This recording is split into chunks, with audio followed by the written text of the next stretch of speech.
آج جب صدف واپس آتی ہے تو اسے سب کچھ بہت عجیب سا دکھ رہا ہوتا ہے۔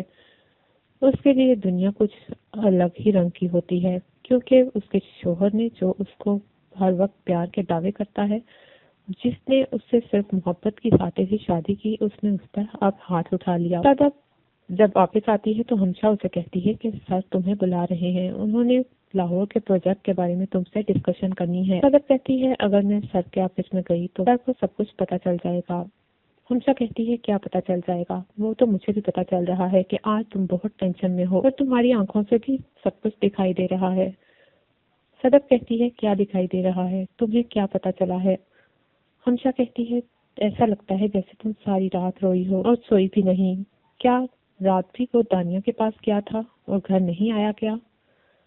یا پھر دیر سے آیا تھا؟ صدف کہتی ہے اس کی باتیں اب رہنے ہی دو۔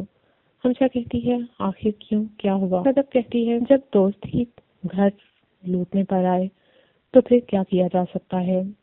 دانیہ میری دوست تھی اور میں سوچ بھی نہیں سکتی تھی کہ وہ ایسا کرے گی۔ ہمشا کہتی ہے میں بھی بہت حیران ہوں، دانیہ نے اپنی محبت کی خاطر خود کو اتنا عزا کر لیا کہ وہ ساری اقدار اور سب کچھ ہی بھول گئی، اس نے اپنا کردار بھی بہت گرا لیا۔ صدف کہتی ہے جب دوست ہی ایسی ہو تو پھر کسی سے کیا گلا، مرد تو ویسے بھی پانی کے بلبلے کی طرح ہوتا ہے، کبھی اس طرف جاتا ہے تو کبھی اس طرف، جب اسے موقع ملتا ہے تو وہ فوراً اپنا رنگ دکھا دیتا ہے۔ ہمشا کہتی ہے چلو تمہیں باس بلا رہے ہیں، جلدی سے جا کے باس کی بات سن لو، ہو سکتا ہے بہت اہم ڈسکشن کرنی ہو، تم جانتی ہو لاہور کا پروجیکٹ ہمارے لیے بہت امپورٹنٹ ہے۔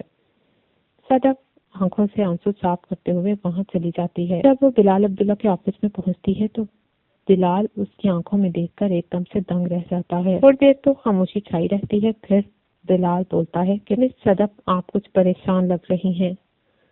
صدف کہتی ہے نہیں سر، ایسی تو کوئی بات نہیں۔ بلال کہتا ہے اگر عمار نے آپ کو کچھ کہا ہے تو مجھے بتائیں، میں اس کو سیدھا کر دوں گا۔ صدف کہتی ہے نہیں سر، ایسی کوئی بات نہیں۔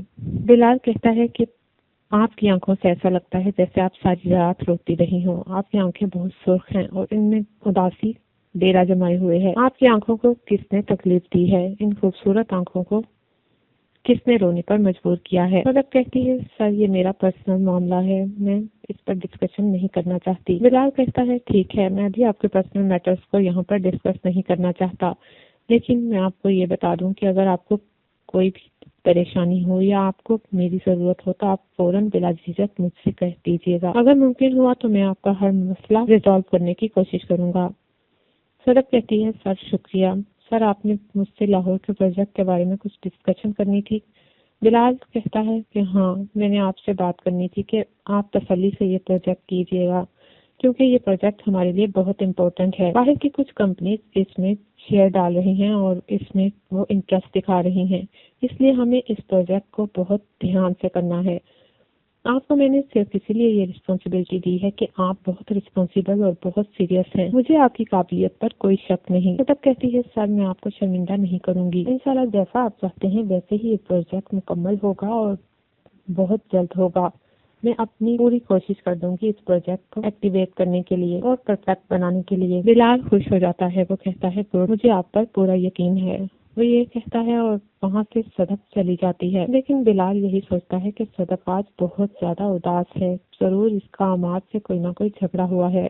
وہ سوچتا ہے کہ میں ہمشا سے پوچھوں گا، اس نے تو کبھی اپنے دھرم کی خاطر یہ سب کچھ زبان سے کہا ہی نہیں۔ اس کی آنکھیں بولتی ہیں لیکن اس کی زبان خاموش رہتی ہے۔ صدف جیسی لڑکی قسمت والوں کو ہی ملتی ہے، لیکن عمار اس کی قدر نہیں کر رہا۔ ڈرامے سے اگلے ساتھ دیکھنے کے لیے میرے چینل کو سبسکرائب کریں اور ویڈیو کو لائک کریں۔